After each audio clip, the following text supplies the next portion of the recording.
subscribe and click the notification bell para updated po kayo sa bagong upload ko. Maraming salamat po. Isang linggo makalipas simula nang umalis si Selena, tuluyan nang napabayag ni Sian ang kanyang sarili. Naging mahaba na ang buhok niya at bigote. Nagkaroon na rin siya ng eyebag dahil hindi siya nakakatulog ng ayos. Sian, nagmukha ka na talagang matanda sa itsura mo ngayon. Wala ka bang balak na magpagupit? Ano ta? Magpapahaba ka ba ng buhok mo? Pati bigote mo ang haba na. Sambit ni Nico nang dalawin niya si Sian. Bumantong hininga si Sian. Bakit ko pa kailangang mag-ayos wala naman dito ang babaeng mahal ko. Sa kanya lang ako magpapagwapo. Pero dahil wala siya dito, wala na akong pakialam pa sa sarili ko. Sian, hindi naman porke wala ang asawa mo, pababayaan mo na ang sarili mo. Tingin mo ba matutuwa siya kapag nakita kanyang ganyan? Dapat nga ay gwapo ka sa paningin niya Panenermo ni Nico. Yumuko si Sian. Nawala na talaga siya ng gana sa kanyang sarili. Tamad na siya sa lahat. Wala na nga siyang ibang gustong gawin kundi ang matulog na lang buong maghapon sa kanyang bahay. Dahil tamad na siyang kumilos.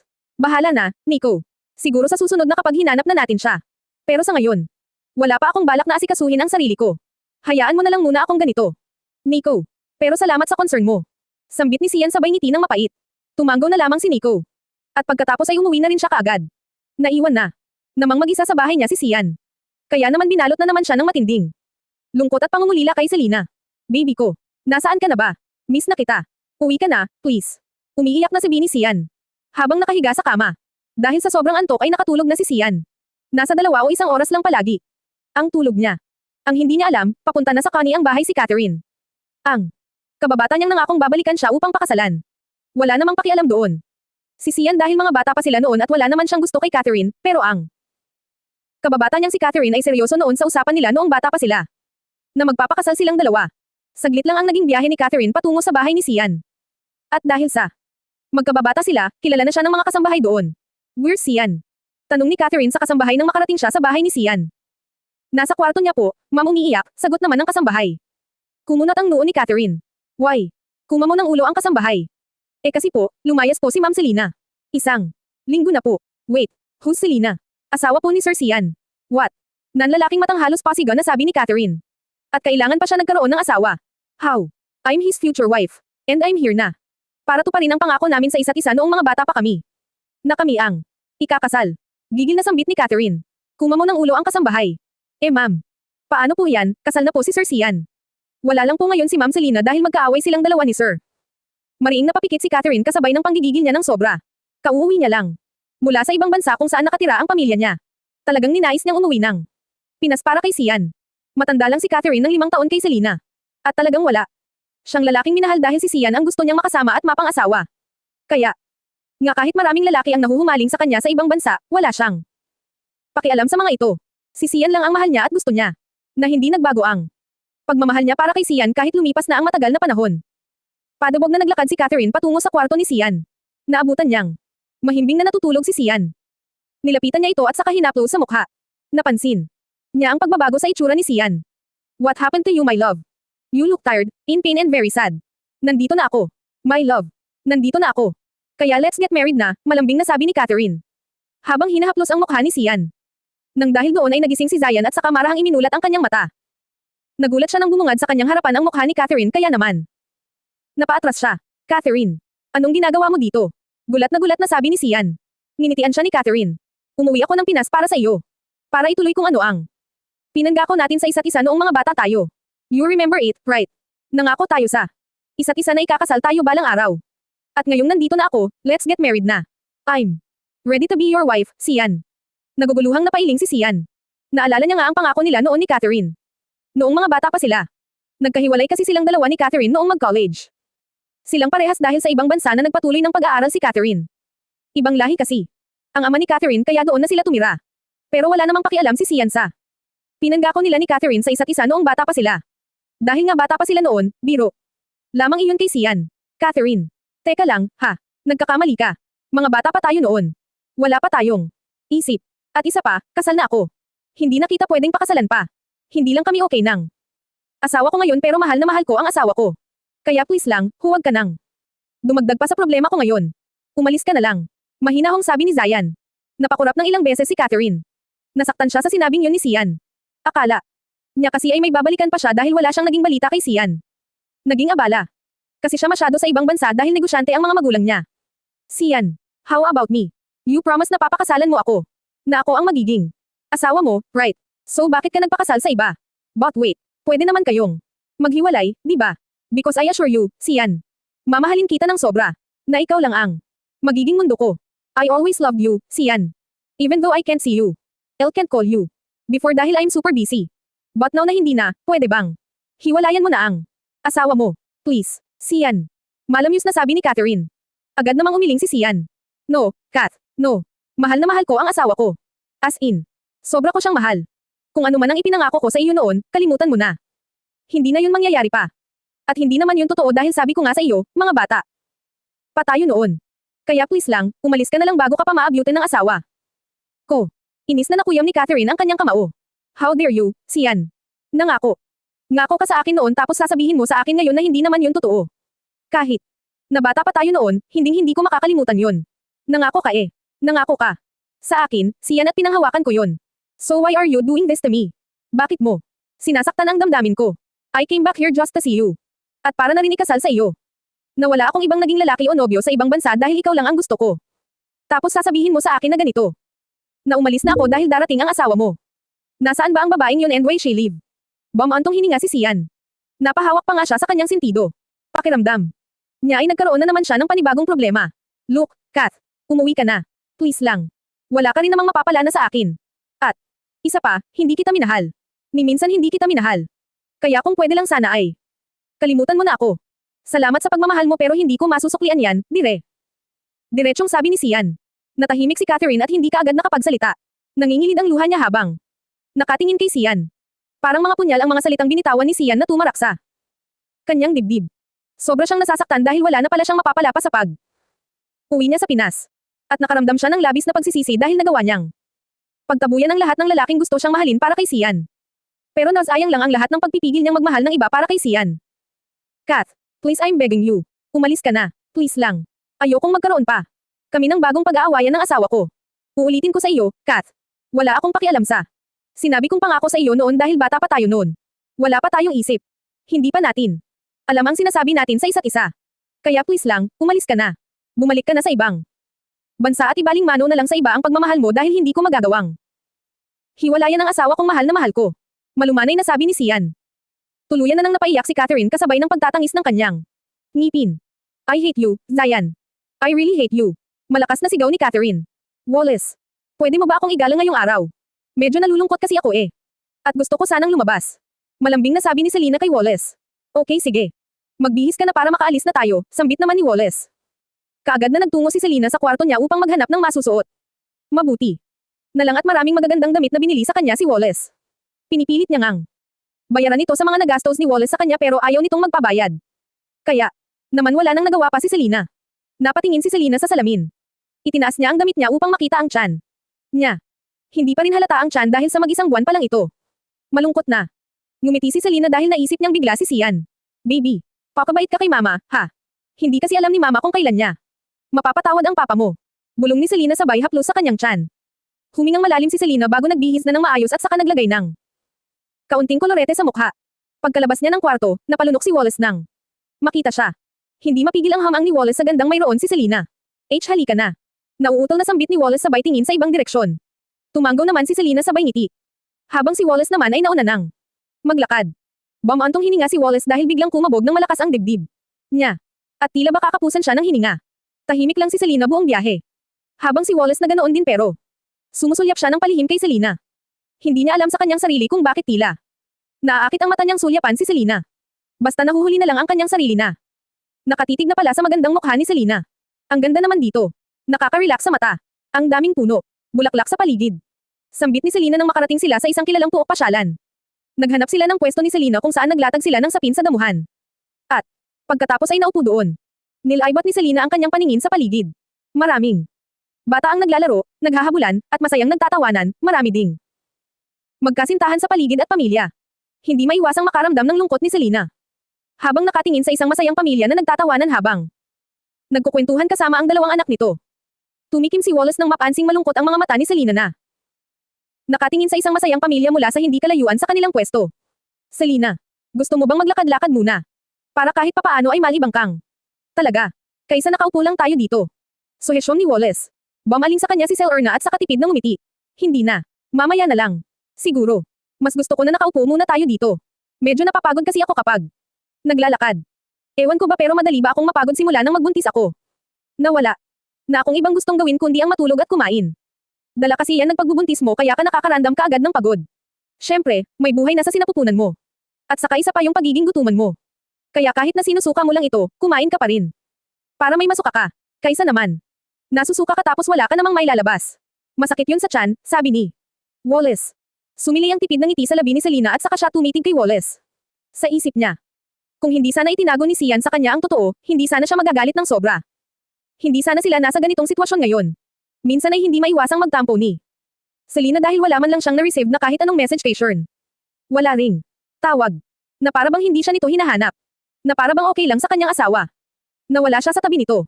Selena, bakit ka nakatitig lang dyan? May dumi ba ako sa mukha? Tanong ni Wallace. Sabay kamot sa ulo dahil nakatitig lang sa kanya si Selena. Marahang umiling si Selena sabay ngiti. Wala kang dumi sa mukha. Nakatitig lang ako. Sa iyo pero tumatagos ang tingin ko sa iyo dahil may naisip lang ako. Ah okay. Naiisip mo ba ang asawa mo? Ngumiwi si Selena at saka tumanggo.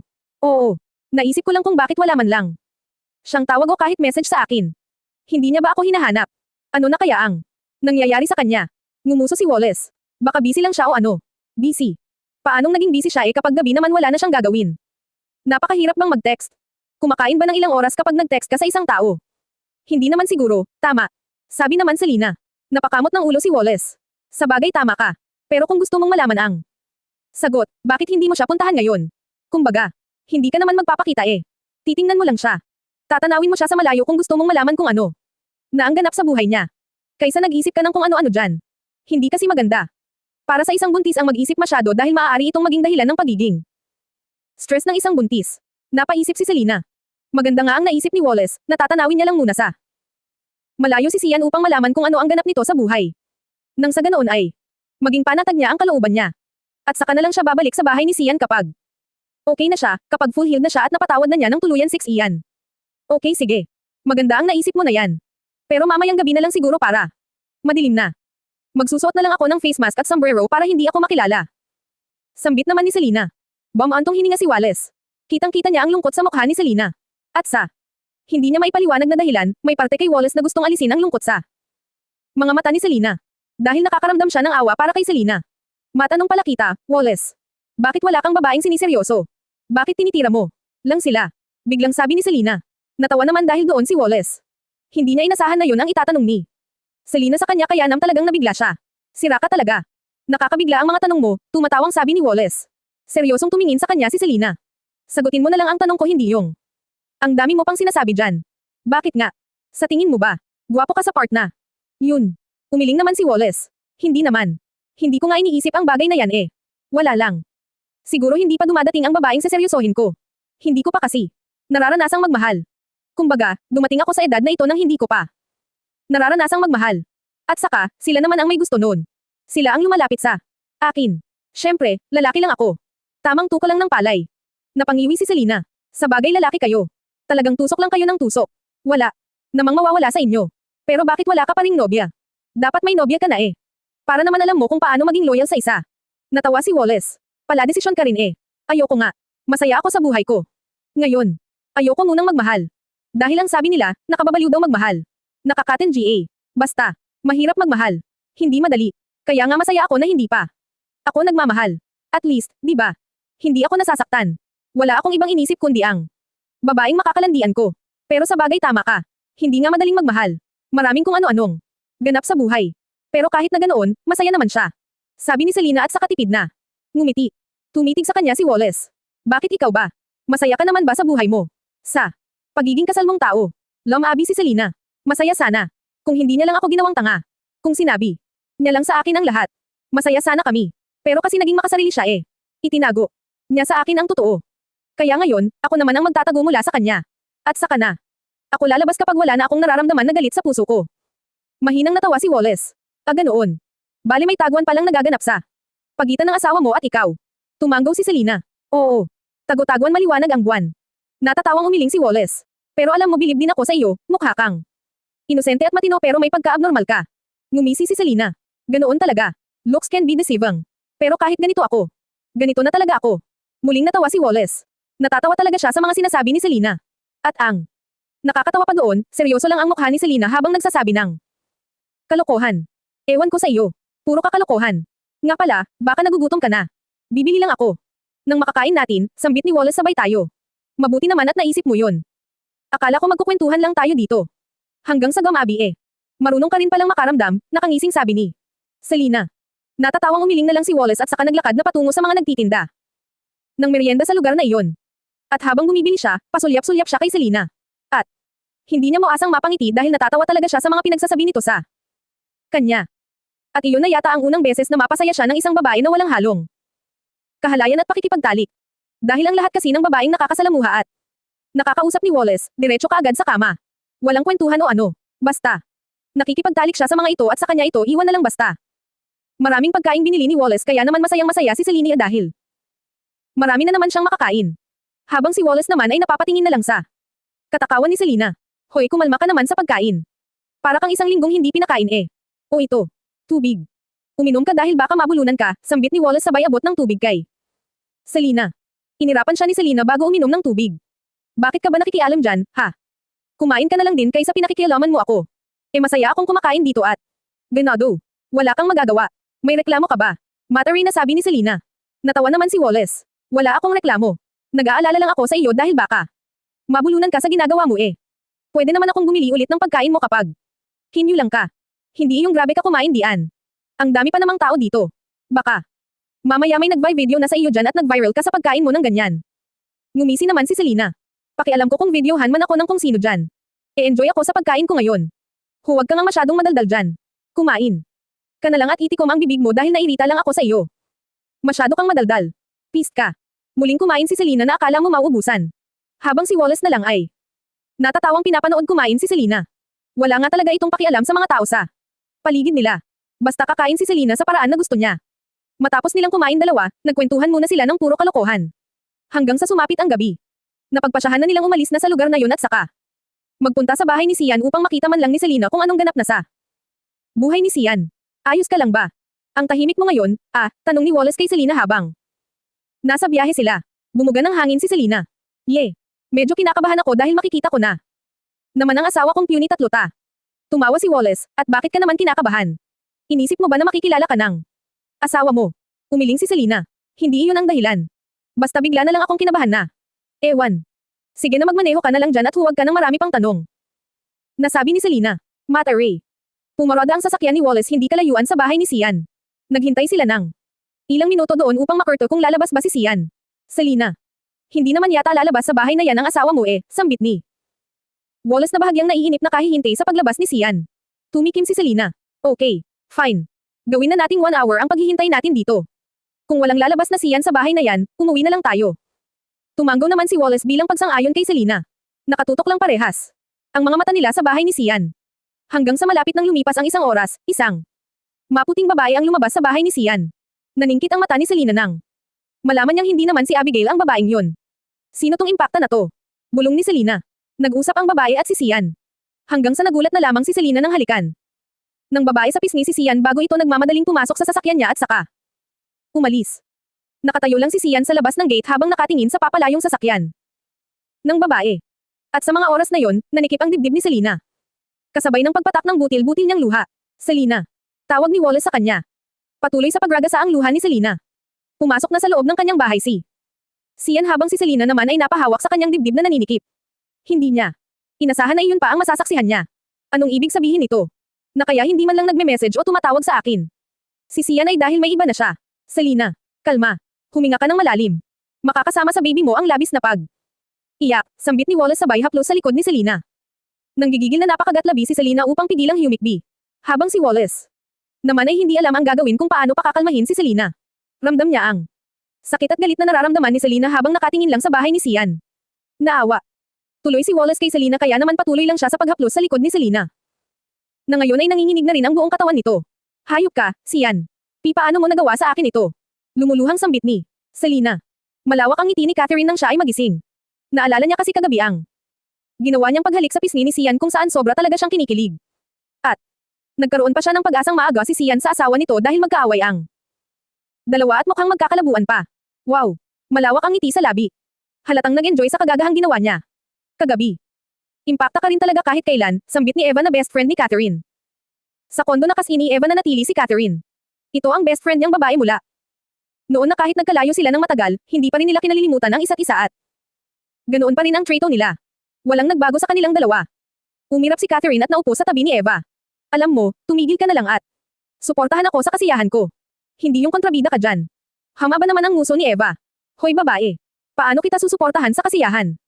Maling-mali ang ginagawa mo. Kasal na yung tao, Kath. May asawa na at nag-away lang sila. Kaya huwag mo na sanang samantalahin iyon para landiin si Sian. Maawa ka naman sa asawa niya. Isipin mo na lang na paano kung ikaw kaya ang nasa sitwasyon nung asawang babae. Anong mararamdaman mo? Tumigil ka nga dyan. Hindi ko gustong magkaroon ng kaibigang magiging kabit lang pala. Hama ba naman ang nguso ni Catherine? Eva naman. Napakaipal mo naman. Hindi mo ba kayang maging masaya para sa akin? At saka deserve naman ni Sian na magkaroon ng kabit. Magandang kabit. At isa pa, yung babae naman itong lumayas. Iniwan niyang isa si Sian sa bahay nila kaya tingnan mo naman ang naging itsura ni Sian ngayon. Naging haggard na. And hello, I'm not kabit pa naman kasi wala pa naman kaming relasyon ni Sian. Maybe, soon, joke. But why not naman, di ba? We didn't know na baka sooner or later maghiwalay na sila ng asawa niya. And if that happens, I'm super happy. Kaya hayaan mo na lang muna ako sa gusto ko, Eva. You should be happy na lang. Just support me na lang. Okay. Inirapan siya ni Eva. Anong suportahan ka? Sira ulong ta. Hindi ko kayang suportahan. Ang ginagawa mo, Kath. Di ba galit na galit ka sa mga kabit? Na ayaw mo sa kanila. Kahit na may mga mababait na kabit. O bakit willing na willing kang maging isang kabit? Ano-ano na ang nangyari sa iyo, ha? Wala ka man lang bang pagpapahalaga sa sarili mo?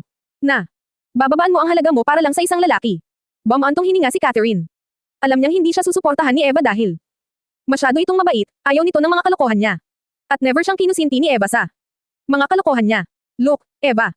Ngayon lang naman kumbaga, ngayon ko lang susubukang maging kabit. As in ngayon lang talaga kaya pagbigyan mo na ako. Huwag ka nang kumontra pa dyan. Alam ko na mali ito pero susubukan ko lang naman kung ano ang pakiramdam na maging isang kabit. Kay Sian ko lang naman to gagawin. Kasi isipin mo, sayang naman ang pagpunta ko dito sa Pinas, di ba? What I mean is, susulitin ko lang ang pananatili ko dito. That's it. Sabi ni Catherine sabay ngisi. Nasa po naman ni Eva ang kanyang noo. Hindi niya gusto ang pinagsasabi sa kanya. Ngayon ni Catherine. Hindi siya natutuwa sa mga salitang lumalabas sa bibig ng kanyang kaibigan. You know what, Catherine? Hindi ko ma-imagine na maririnig ko ang mga salitang yan mula sa iyo. Like, what the heck? Handa kang maging kabit. The F*** K. Anong klase ka? Sinasabi ko na sa iyo, Kath. Hindi kita kayang suportahan sa kalokohan mo. Never. At isa pa. Once na madamay lang ako dyan sa kalokohan mo, itatakwil talaga kita. Friendship over. Talaga ang mangyayari sa atin. Sinasabi ko na ito sa iyo, Catherine at ayoko nang ulitin pa, inis. Nasabi Eva. Napalunok ng laway si Catherine. Alam niyang galit na si Eva dahil hindi nakat ang tawag nito sa kanya. Sa totoo lang kasi ay galit naman talaga si Catherine sa mga kabit. Ayaw niya ng kabit. Pero dahil nga sa mahal niya si Sian at gusto niyang maranasan na makasama ito bago siya bumalik sa ibang bansa, naisip niya na maging kabit nito kahit sa isang sandali. Huwag kang mag-alala, Eva. Hindi ka madadami sa kalokohan kong ito. Just trust me. I promised. At isa pa, no need to support me na lang pala. Basta huwag ka lang.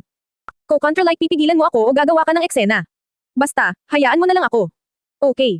Thank you, Eva. Malambing na sabi ni Catherine bago ngumiti ng matamis. Napailing na lang si Eva sabay tingin sa ibang direksyon. Naiinis siya kay Catherine sa mga oras na iyon. Kaya naman umalis na lang siya sa tabi ni Catherine at nagtungo na sa kanyang kwarto. Habang si Catherine naman ay napabuntong hininga na lang. Naligat nagbihis si Catherine dahil pupuntahan na naman niya si Sian. Habang nagmamaneho siya ay hindi maalis sa kanyang labi ang ngiti. Excited na siyang makitang muli si Sian. Sian. Mahinang yuzel ni Catherine nang makarating siya sa bahay ni Sian.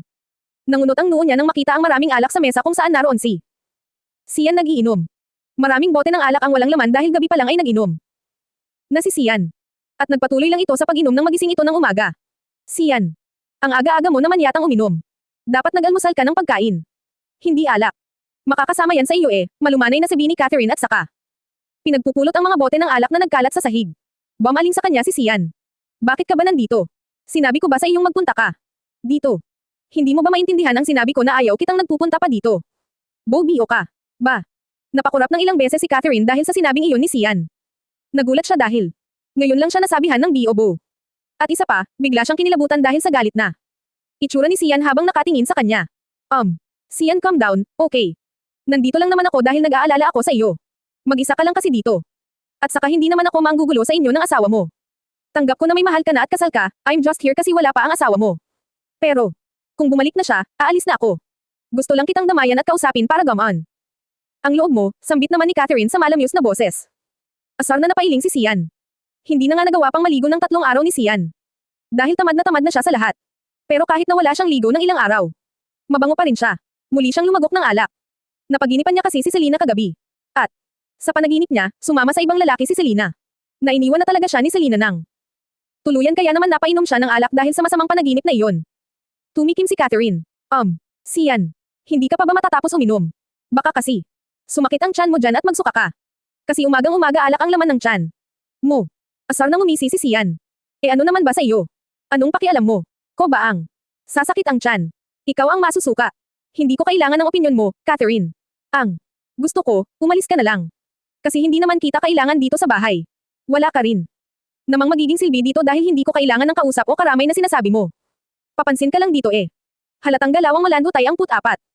Iritableng sabi ni Sian. Hindi maiwasang masaktan ni Catherine dahil sa sinabing iyon ni Sian. Pero wala naman siyang ibang masisisi dahil siya naman ang may gustong makita si Sian at makasama. Kaya ihahanda na lang niya ang sarili niyang tanggapin ang masasakpang salita na makukuha niya kay Sian. Alam mo, Catherine, dapat bumalik ka na sa inyo. Umalis ka na dito sa Pinas. Dagdag. Sakit ka lang sa ulo eh. Hindi porket magkaaway kami ng asawa ko, sasamantalahin mo na. Yun para landiin ako. Akala mo ba hindi ko alam ang gagawin mong galaw? Hindi ako Tanji Catherine. At isa pa, kahit anong gawin mong panlalandi sa akin, wala akong pakialam sa iyo. Asawa ko lang ang mahal ko. At hindi ako maaakit sa ibang babae dahil mahal na mahal ko ang asawa ko. Naging pagkakamali ko lang talaga na nagsinungaling ako sa kanya. Pero kaunting panahon na lang, hahanapin ko na siya. Binibigyan ka lang siya ng oras at panahon para makapag-isip at mapatawad ako. Sambit ni Sian na muling uminom ng alak. Natahimik naman si Catherine. Sa mga salita kasing binitawan ni Sian, masasabi niyang mahal na mahal nga nito ang kanyang asawa. At hindi mapigil ang mainggit ni Catherine. Dahil bibihira na lang ang matinong lalaki. Halos lahat kasi ay naglalako na lalo na kapag palay na ang lumalapit. Na madali lang matukso ang ibang lalaki. Hindi naman kita lalandiin, Sian I'm here bilang kaibigan mo. Yun lang naman. Wala naman akong intensyon na landiin ka ano paman dahil nakita ko naman kung gaano mo kamahal ang asawa mo. At nakakatuwa iyon dahil faithful ka sa kanya kahit hindi mo alam kung ano na ang maaari niyang gawin. Sabi naman ni Catherine. Matalim siyang tinitigan ni Sian. Huwag mong iparating sa akin na may ginagawang kalokohan ang asawa ko dahil hindi kami magkasama ngayon. Hindi mo naman siya katulad. Hindi landutay na babae ang asawa ko, galit na sambit ni Sian sabay alis. Walang magawa si Wallace kundi hayaan na lang na umiyak si Selena. Ramdam niya ang bigat sa dibdib nito kaya naman hindi na siya nagsabi pa ng kung ano kay Selena para hindi na sumama pa. Ang loob nito. Selena, kumain ka na muna. Kahapon ka pa hindi kumakain. Alam ko na nasasaktan ka ng sobra ngayon pero kailangan mong kumain dahil buntis ka. May buhay sa sinapupunan mo na. Dapat mong intindihin at alalahanin. Malumanay na sabi ni Wallace. Umupo siya sa gilid ng kama ni Selena habang hawak ang pagkain na inihanda niya para kay Selena. Habang si Selena naman ay marahang tumayo at saka pinahid ang kanyang mga luha sa pisngi at mata. Namumugto na ang mata niya kay iyak kahit naman pigilan niyang maiyak ay hindi niya magawa dahil talagang naiiyak siya. Pasensya na. Oo nga pala, may baby na pala akong dapat intindihin. Sorry kasi hindi ko mapigil ang maiyak. Nasasaktan lang. Kasi talaga ako ng sobra. Grabe kasi. Nagsinungaling na nga sa akin, may nilalandi na rin pala. Kaya pala wala man lang kahit anong message sa akin. May pinapasaya na palang iba. Hayop siya. May kasalanan na nga sa akin, dinagdagan pa. Nakakagigil siya. Napupuot na sambit ni Selena. Naningkit ang mata ni Selena sa galit na kanyang nararamdaman dahil sa pag-aakalang niloloko siya ni Sian. Habang si Wallace naman ay nakatingin lang sa kanya. Naaawa si Wallace para kay Selena. Lalo na't buntis pa ito at may problema pa sa kanyang asawang si Sian. Bakit ba ang lalaan ninyong mga lalaki, ha? Bakit hindi kayo marunong makontento sa isang babae? Biglang sabi ni Selena. Sabay tingin ng matalim kay Wallace. Nabigla naman si Wallace at saka napaatras ng bahagya kay Selena. Ha? Bakit nadamay ako? Nananahimik ako dito Sabi niya kasabay ng paghaba ng kanyang nguso. Bakit ikaw? Dahil lalaki ka. Mga puny tatlo talaga kayong mga lalaki. Napakalandi nyo. Hindi kayo marunong makontento sa isang kipay. Gusto nyo merani kayong natitikman pare. Parehas lang naman ang mga ito. Mga buwisit kayo sa buhay. Galit na sambit ni Selena. Napalunok ng laway si Wallace sabay kamot sa ulo. Gusto Niyang matawa sa itsura ni Selena dahil galit na galit ito na kulang. Na lang ay umusok na ang ilong sa galit. Nagulat si Wallace nang bigla siyang sampilan ng malakas ni Selena. Namanhid ang kanyang pisngi dahil sa lakas ng sampal ni Selena. Bakit? Bakit mo ako sinampal? Anong ginawa kong mali? Gulat na tanong ni Wallace. Bigla namang ngumiti si Selena. Sorry, Wallace. Wallis. Nanggigil lang kasi ako tapos sa iyo ko nalabas ang gigil ko. Pasensya ka na talaga. Huwag kang mag-alala, medyo nawala na. Ang gigil ko kahit papaano, sabi ni Selena sabay ngiti. Napakurap ng ilang beses si Wallace habang nakahawak pa rin sa pisngi niyang sinampal ni Selena. Sa loob-loob niya, hindi niya nga alam kung sampal ba talaga yun o sapak. Masyado kasing malakas ang ginawang pagkakasampal sa kanya ni Selena dahil gigil na gigil ito. At sa pamamagitan ng sampal na iyon, nabawasan ang inis na nararamdaman ni Selena. Wallace, matanong ko lang, bakit ang bait mo sa akin? Medyo, ano lang, ha? Medyo nakakapagtaka lang kung bakit mabait ka. Masyado sa akin kahit na ngayon lang tayo nagkakilala. May kapalit ba ang kabaitan mong ito? Baka mamaya bigla mo na lang akong patayin, ha? Seryosong sambit ni Selena. Hindi napigil ang matawa ng malakas ni Wallace. Habang si Selena naman ay naningkit ang mga matang tumingin sa kanya. Hoy ano ba? Baliw ka ba? Bakit tumatawa ka dyan? Anong nakakatawa sa sinabi ko? Nasisiraan ka na ba? Naiinis na sabi ni Selena. Napahawak sa kanyang bibig si Wallace upang pigilang matawa ulit. Sorry. Natawa lang ako sa sinabi mo. Anong tingin mo ba sa akin? Masamang tao. Sira. Naaawa lang ako sa kalagayan mo kaya nagiging mabait ako sa iyo kahit sa totoo lang, hindi naman ako mabait. Hamaba ang nguso ni Selena. Pasensya ka na kung kakaiba. Ako mag-isip. Mabuti na ang advance. Kasi sa totoo lang, sa panahon ngayon, maraming gwapo o maganda ang may ibang katauhan. Na masama pala sila at ginagamit lang ang itsura nila para magbalat kayo. Natatawang umiling si Wallace. Grabe ang lawak ng imagination mo, napakalawak na tipong hindi na nakakatuwa na. Ewan. Hindi ako masamang tao, oo aaminin kong malandi ako. Dahil marami akong babae pero hindi ako masamang tao. At isa pa. Naaawa lang ako sa kalagayan mo dahil buntis ka na nga, niloloko ka pa ng asawa mo. Natahimik bigla si Selena, nakaramdam na naman siya ng kirot sa kanyang dibdib. Habang si Wallace naman ay hinawakan siya sa kamay, medyo nabigla si Selena sa paghawak ni Wallace sa kanyang kamay pero hinayaan niya na lang ito. Selena, gusto ko lang sabihin sa iyo na hindi mo deserve ang kung anong nararanasan mo ngayon mula sa asawa mo. Kaya kung ako sa iyo, magpakatatag ka para sa anak mo. Huwag kang panghihinaan ng loob na tipong susuko ka na lang sa buhay. Isipin mo ang baby mo. Dapat maging malakas ka. Hindi pwedeng ganito ka lang. Umiyak. Seryosong sabi ni Wallace. Ngumiti naman si Selena. Naisip niya na tama ang sinabi ni Wallace. Hindi niya nga deserve ang nararanasan niya ngayon. Na ginawa ng ang Tanji niloloko pa. Kaya naman mariing. Napapikit si Selena sabay tingin ng diretso sa mata ni Wallace. Wallace, pwede bang lubus-lubusin ko na ang kakapalan ng mukha ko? Kumunat ang noo ni Wallace. Ha? Anong ibig mong sabihin? Tumikim si Selena. Tulungan mo ako, Wallace. Tulungan mo akong bumangon. Tama ka. Hindi pwedeng ganito lang ako. Gusto kung may mapatunayan ako. Gusto kong maging malakas. At ipakita sa kanya kung sino ang sinayang niya. Huwag kang alala, tatanawin kong malaking utang na loob ang gagawin mong pagtulong sa akin. At gagawa ako ng paraan para masiklian ko ito. Seryosong sabi ni Selena habang nakatingin sa mga mata ni Wallace. Bumantong hininga si Wallace bago nagsalita. Iyon ba talaga ang gusto mo? Wala namang problema sa akin kung gusto mong may mapatunayan ka. Tama lang iyon. At sige, pumapayag ako sa gusto mo. Sabihin mo lang sa akin kung anong klaseng pagtulong ang gagawin ko. Sumili ang ngiti sa labi ni Selena. Bigla siyang nabuhayan. Maraming salamat, Wallace. Salamat dahil pumayag ka na. Tulungan ako. Ngumiti si Wallace. Sige na. Huwag ka nang magpasalamat. Jan, ano bang plano mo? Humingang malalim si Selena. Buo na ang desisyon niya. Gusto na niyang may mapatunayan. Gusto niyang maipakita at ipamuka kay Zaya na isang pagkakamali ang lokohin siya nito. Kahit na alam ni Selena na hindi magiging madali ang lahat, susubukan niya ang naisip niyang plano. Wallace, gusto kong pumunta sa ibang bansa. Gusto kong umalis dito sa Pinas para makapagsimulang muli. Dahil kapag nagkita kami ni Sian, baka masira lang ang plano ko. Alam mo naman, mahal ko siya, baka makuha niya ako sa mabulaklak niyang salita at ayokong mangyari iyon. Kaya naisip kong mas mainam na malayo ako sa kanya. Malayong malayo. Tumanggaw-tango naman si Wallace. Nakikita naman niya kay Selena na seryoso ito sa kanyang sinasabi.